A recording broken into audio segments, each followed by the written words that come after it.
Hi, hello, I'm Mr. James, and welcome again to our topic. So, this is Unit 2, and the title of this unit is Today's Topic Is. So, this is again 150015 English for presentation. So, bear with me until the end because you will be learning a lot in this topic. So, see ya. Again, 150015 English per presentation. Unit 2, today's topic is. So, I'm Mr. Jamal Argudilacruz again. So, in this unit, you're going to give, you are going to be learning about giving a presentation, then learning about phrases, expressions, and devices, talking about issues, signposting phrases, listening to an expert about the traffic support center, and reading about a lead's presentation. Okay, so this time we are going to present to you now the objectives of this topic. So hold on for a while. All right. Okay. Now,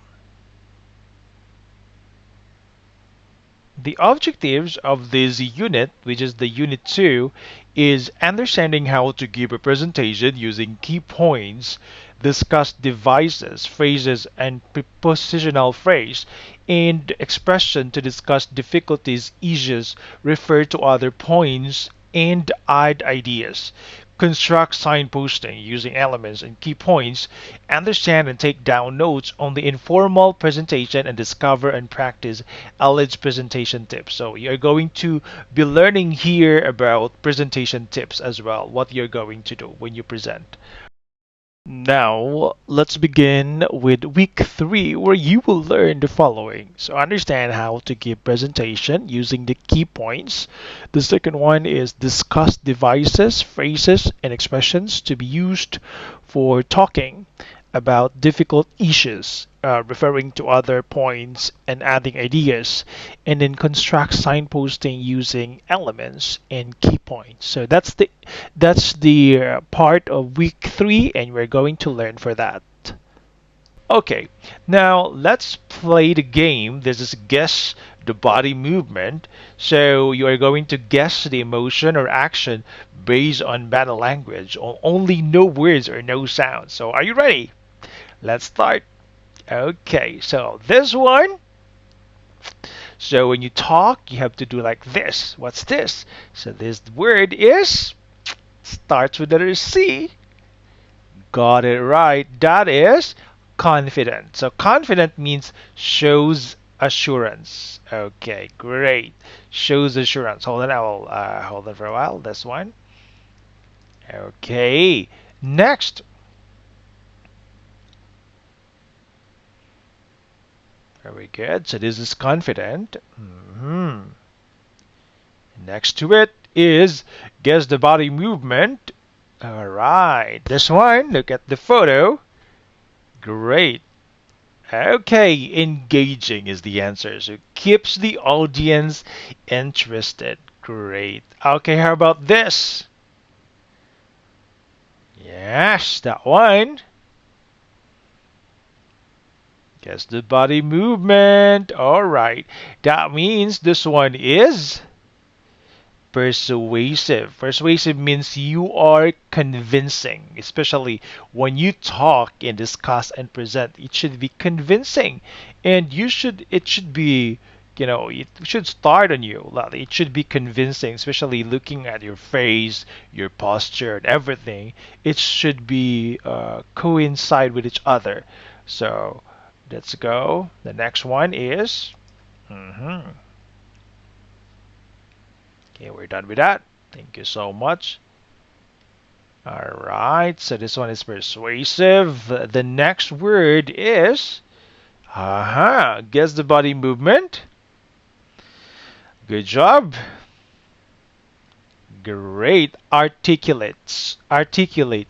That means you speak clearly, so your voice should be modulate enough to be heard inside the room, and not shouting and not also very soft. It should be enough only that, lively, that can energize the people inside the room. So that is the technique. So modulated and then clear enough. All right. Next, guess the body movement. How about this? Hmm. Starts with letter D. Okay. D is dynamic, using energy and expression. Okay. Dynamic, using energy and expressions, like that one. Okay. Very good. Next. All right. Articulate is finished. Sorry about that. So dynamic. Okay. And the next one is, all right. So let's discuss now on this thing here. So this is now the part where you're going to um, be. We're going to discuss now the 7 questions regarding body language in the presentation. There could be more than one answer possible. So let's discuss the 7 questions. Okay.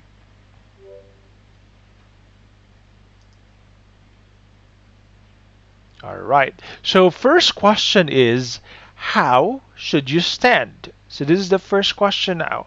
So we are now learning here what we should do. So what's your answer about this one? So how should you stand when you present something? How should you stand? Okay. A. Arms crossed on chest. Straight but relaxed. Or knees unlocked. Okay. So I am a speaker myself, so like I when I speak, I should try myself to straight to what's this to stand straight and then look relaxed, that I'm not nervous actually. So I speak a lot already anywhere, so I know how to deal with this thing. But of course, that is normal. When you first talk, it's just like 30 seconds. You feel nervous, but I feel excited because I speak a lot already to any crowd, and then I'm not afraid of speaking in front of the people. So it's okay with me. So that's why me, I should like stand straight and then look relaxed and then be engaging to people and then look confident. So that is what you should do when you speak. But you have your own answer as well. But I think doing this one is not good when you talk to people. So it is like disrespecting people. So I believe you have to um I have to, you have the most important thing there is that you should look relaxed and you should be um, more confident looking rather than you are looking nervous. Okay, so that think that is the most important thing there. Okay, next number 2 question is, or second question, what you should do when you with your hands. So put your hands on hips, put one hand in a pocket, or keep hands by your side. So I believe it depends. If you have the microphone, so your other hands will be in the other side, and then you hold your microphone, and then, or else, I think putting your hand in one pocket is okay sometimes, not all the time. It's okay. Put hands on the hips. I think it's quite weird because me myself I don't do that one. And then I think C or B is something you can do, but you can do a lot of things, but not like putting your hands always on your pocket, or else like you have to move your hands as well because you're going to discuss. So like this. So I think not like keep hands on your side always all the time.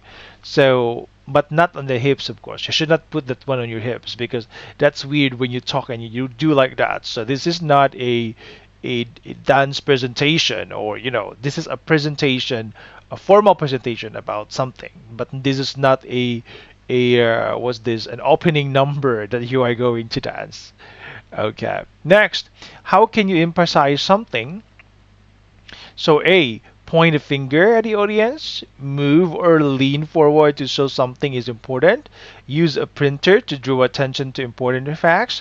So this one is your style already. So if you are going to emphasize something, and then you can point a finger at the audience like this, it's okay, but not like that. But I think you should use your hands like this. So I think that is like better. Like use your palm, not the finger like that, because in other culture that is like you should be aware of the culture as well if you're going to speak outside. And then that's why in presentation you have to know your audience. That is very important. Knowing your audience is really essential when you are going to speak, because you should know the culture. Okay, so move or lean forward to show something is important. So move and then lean forward is okay, but not you're not doing that one always. But I think that is also a good sign that you are like showing another body movement, so that is okay. You can use also a pointer to draw attention to important facts, so that is one way. But you know you can use that one. The pointer, the flicker, or the clicker is okay to be used when you're going to present. So that is one way also to emphasize your answer. So no problem with that.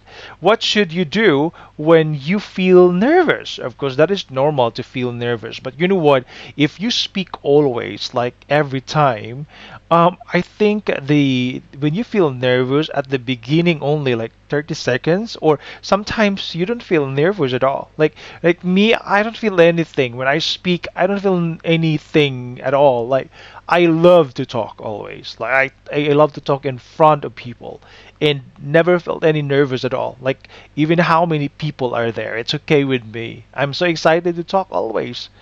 Okay. So here, here, hold on. So in number four, what should you do when you feel nervous? So you can hold a pen or cards in your hands, walk back and forth, or look at the flip chart on the screen, not at the audience.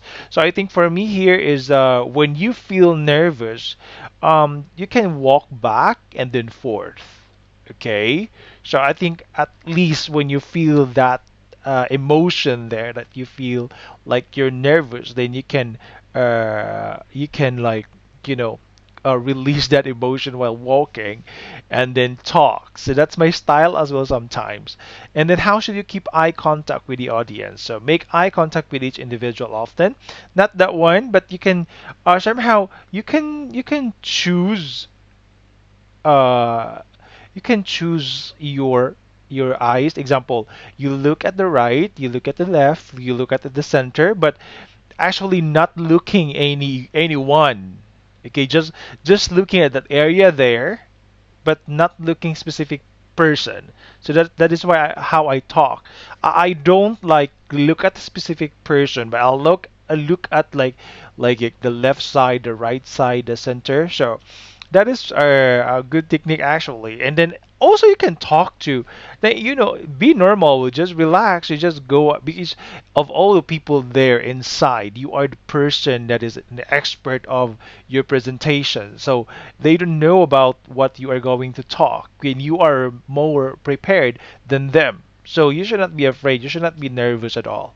All right. So do not avoid eye contact, but do not do eye contact to everyone. So you should like have a technique. My technique is always like I look at the left side, I look at the right side, and then the center. So that's my style. Next, how fast should you speak? So when you speak, especially presentation, you should know also your audience. So if the audience can speak English very well, then it's no problem with you speaking very fast, but not too fast as well. You have to emphasize, be articulate. You have to emphasize the words, especially important points in your presentation. So I think that is more important there, emphasizing the key points of your presentation. Sorry about that. So 20% more slowly than normal and just as fast as normal conversation, or faster, just as fast as normal conversation, I think. Faster than in normal conversation, no. You should not do that one because this is a presentation, but I think enough that people can hear you, or enough to be heard and understood by people. So I think that is what you should do. Okay. Number seven, and oh, this is number seven. Okay, so this is that. All right, number Okay, that's all. Okay, now let's go now to that's this the things that you should do when you're going to present. So language focus. So prepositional phrase versus subordinating conjunction is our topic for today. So this is how what you know why we are going to discuss this one because prepositional phrase versus subordinating conjunction. This is like very useful when you are going to when you're going to to present when you're going to present something. So example, the key differences between the two prepositional phrases in subordinating conjunction is very useful when you are going to talk. Why? Because when you transition your sentences, you can use conjunctions or prepositional phrases to present or change your idea. So example for that one, for prepositional phrases, it doesn't contain verbs, of course. So the conjunction it has, it would be followed by a noun or a pronoun, a dependent clause, subject plus verb. Okay, we know all this one because this one is you should study this one when you are here in this course. You should be good in English already because this is talking about how to present. Okay, so you should know how to talk, be articulate in the presentation. So the purpose for prepositional phrase provides additional details, time, cause, manner, and then relation. For subordinating conjunction, links dependent clause to an independent clause. So this is like when you link, example, for subordinating conjunction. So linking two ideas, you should use like, let's say because, since, however, something like those things when you transition your idea. So that's why subordinating conjunction is very useful. And the other one is the example for prepositional phrases. So, is it as far as I know, due to the rain or since the beginning of this, something like that. Um, what else? Like so many prepositional phrases that we can use in this manner. So, example, a prepositional phrase is a group of words that begins with a preposition and ends with a noun or pronoun. So, the pattern of preposition is preposition plus noun. All right. It provides additional information also about time, reason, relationship in the sentence. So this is how it looks like. Okay. So in connection with, so this is an example of a prepositional phrase. So when you use or talk, you can use in connection with. So that shows relation. Example, in connection with the new rules, all employees must attend training. Okay. With respect to, okay, shows topic or relation with respect to your request. We will provide an update soon. So these kind of things are really essential when you present. So because we are going to use this one, especially example if you're going to present about like table or reports about accomplishment reports, about annual reports, something like that, evaluation, observation report, something those things when you present like that, you need this kind of prepositional or prepositional phrases. So according to this graph, it shows that those things are carry on when you are going to speak or present something like this. According to the report, sales increased in these years. As you notice, using this one, there's no verb at all. Okay, so because this is a phrase plus noun is the pattern per preposition. Okay, so next to that is number four. So example, this is not another example, giving only just five example. In spite of, okay, due to something like this. Spite of the bad weather, they continued their journey. Due to reason or cause, due to heavy rain, we arrived late. So this is very useful when you present. So remember, prepositional phrases are very essential when you present as well. Now, let's move on to the subordinating conjunctions. Subordinating conjunction is a word or phrase that connects dependent, subordinate clause, and independent clause. So it shows the relationships between two clauses, which is the dependent and independent clauses for cause, condition, contrast, or purpose. Okay, very good. All right, number one, the example is because. Okay, it shows cause or reason. We stayed inside because it was raining. Okay, after, it shows time. Call you, I will call you after I finish my work. Although it shows contrast. She kept running although she was tired. So this kind of things are subordinating conjunctions that shows two clauses, both dependent and independent. Next, number four, it shows condition. You can go out if you finish your homework. And then, so that he left early so that he could catch the train. So something like this. So something like this, this is really useful when you're going to not just only this subordinating conjunctions. When you're going to present, you are going to use a lot actually. So this is really useful. So I am giving you only five per prepositional phrases and five for subordinating conjunctions, so that you can, you can practice five first, and then after that one, you can discover it on your own to learn and inject more phrases, prepositional phrases, and subordinating conjunctions. Now, let's go now to speaking. So, this is my favorite part as well, speaking. So, for speaking, I would like you to know about signposting. Signposting are phrases used to help guide the audience through a presentation. So, this is your task now. In groups, by following these five key points, make a signposting using the useful phrases in activity, so present it in the class. All right, saying what is coming, moving on the next point, indicating the end of a section, referring back, and then summarizing point. So that is how you are going to do. So example.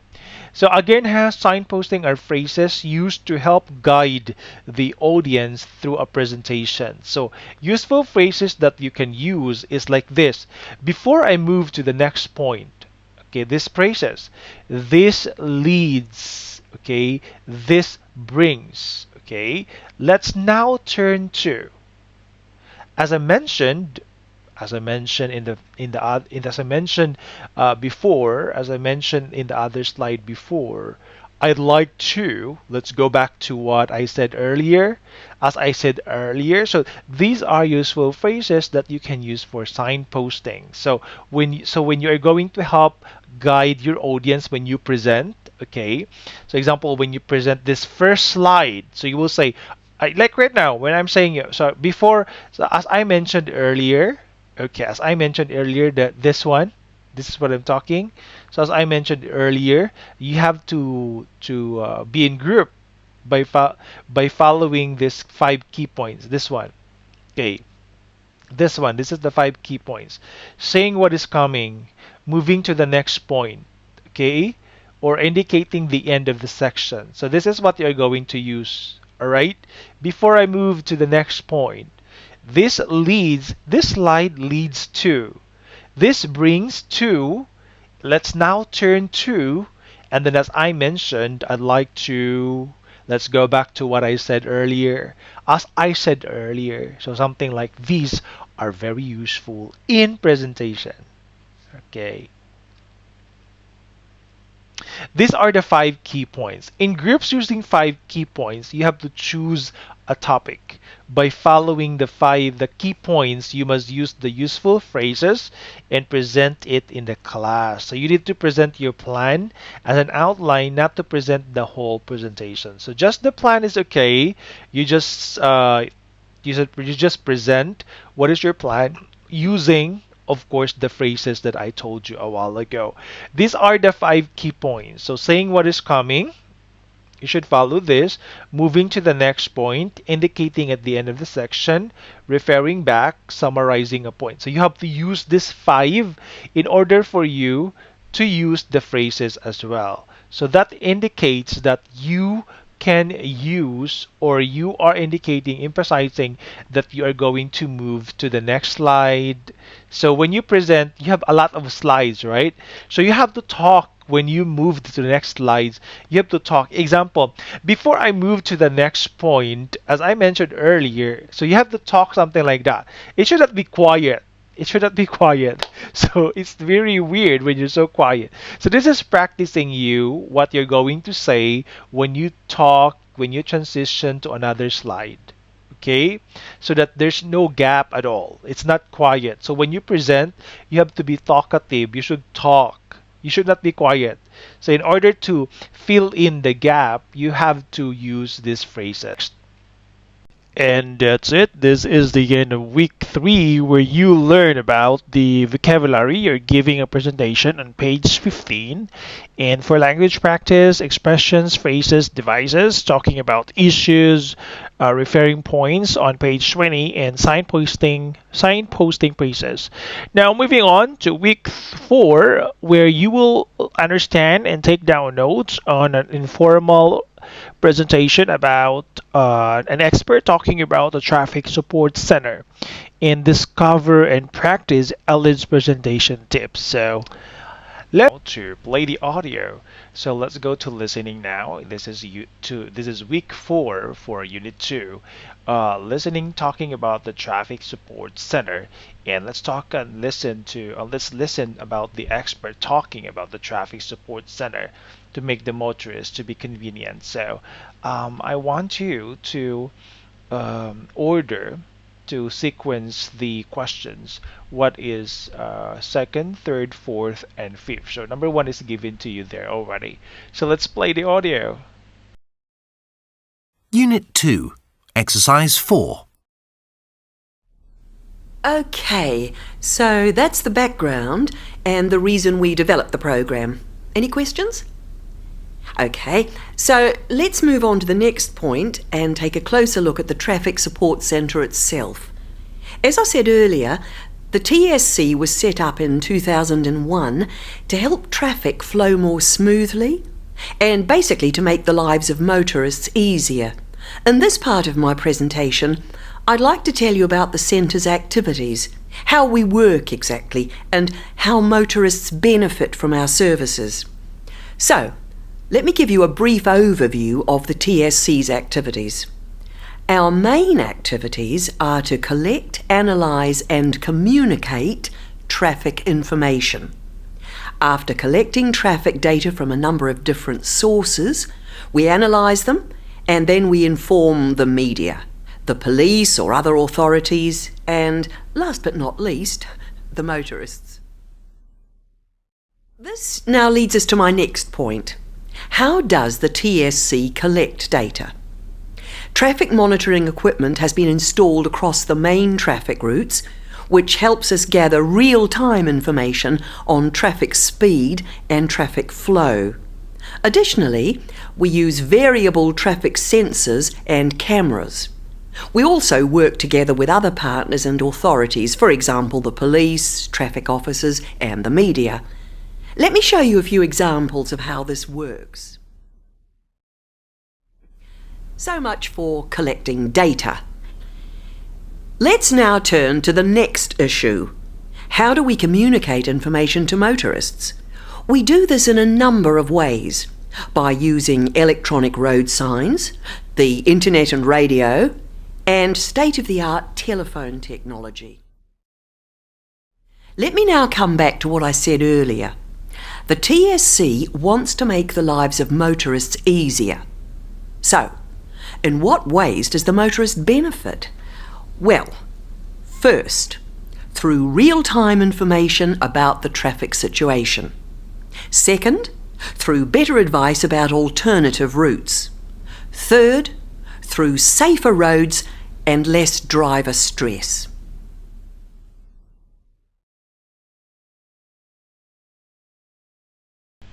Okay, so that's the end of the listening. So now let's answer. Let's order the questions here. So number 1 is of course letter A. So what TFC does. And number 2 for that is this one. why the TSC was started. And number 3 is how traffic data is collected. And number 5, how motorists benefit from the system. And number 4 is how traffic information is given to the motorists. Alright, let's proceed now to the next slide. Okay, the next is talking about you're going to listen to again improve. Unit 2, Exercise 4. Okay, so that's the background and the reason we developed the program.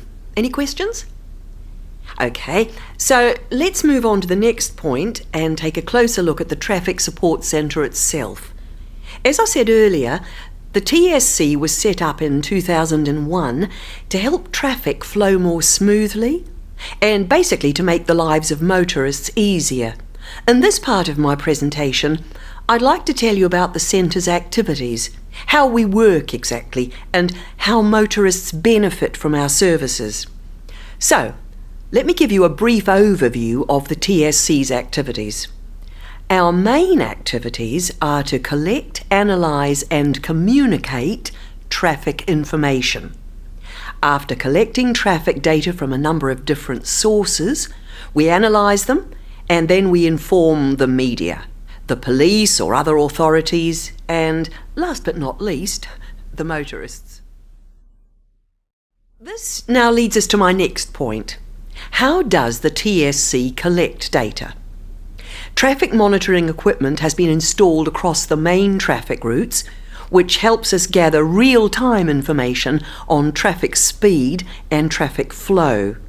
Additionally, we use variable traffic sensors and cameras. We also work together with other partners and authorities, for example the police, traffic officers and the media. Let me show you a few examples of how this works. So much for collecting data. Let's now turn to the next issue. How do we communicate information to motorists? We do this in a number of ways, by using electronic road signs, the internet and radio, and state-of-the-art telephone technology. Let me now come back to what I said earlier. The TSC wants to make the lives of motorists easier. So, in what ways does the motorist benefit? Well, first, through real-time information about the traffic situation. Second, through better advice about alternative routes. Third, through safer roads and less driver stress.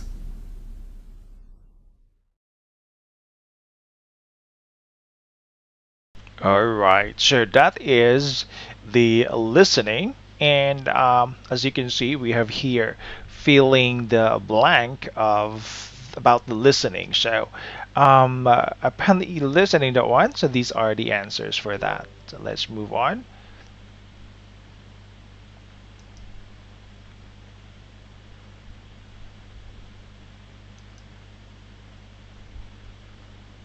Of the listening. So these are the answers of the fill in the blanks a while ago. So help yourself to find. Thank you so much. All right, let's proceed now to the next slide. So next slide is, of course, we are going to move on now to the reading and writing. So reading and writing is focusing on Ali's presentation. So Ali's presentation, in this activity, you are tasked to read Ali's presentation from the newsletter Infomedia subsidiary in Asia and discuss it with your partner below. Write your answers in your answer sheets. Actually, Ali's presentation is a tip for you for your presentation, of course. So this one here, as you all know, Infomedia has been able to establish some important new business. So we have here tips. Okay, so clear and simple structure. Okay, next is your introduction. This is very important. And then of course the next one, the next tip is the topic and objective, and then signposting. As I mentioned earlier about signposting, suggesting and letting the audience know at all times where or what is the next slide you're going to say. So just guiding the audience to move on to the next slide. I'm sorry about that. And then repeating new information. So that's the tips. Then you are going to summarize points. And then presenter's role. So interaction with the audience as well is really important. So you have to make sure that the audiences are interacting with you by asking them questions about what is their idea about a certain topic or a certain question that you need to ask to them. And presenter's role. So the role of the presenter is often considered as important as is his or her topic, and personal presence is a major factor. In the US, there's a strong emphasis or enthusiasm in positive thinking. So presenter's role is really important there. So actually, all the tips are essential in presenting. So please have time to read and understand every point so that you are going to be a master in presentation. So, leads presentation tips. So, this is what you're going to discuss with your partner and present in the class. So, which of these tips do you find useful? And can you add other tips? Have you ever presented to an American audience, and how different are American audiences in your country? So, please, these questions discuss with your partner and present it in your class. And this is the end of week 4, where you learn the following. So, listening an expert, talking about Traffic Support Center on page 16, number 4, and reading and writing Ellen's presentation tips on page 22, and of course, in writing, so discussing about Ellen's presentation with your partner. So, that's it. Thank you so much, and that's the end of Unit 2, and this is our resources in the link. You can check this one out for your references, and then thank you so much for listening and watching the discussion for this unit. Thank you.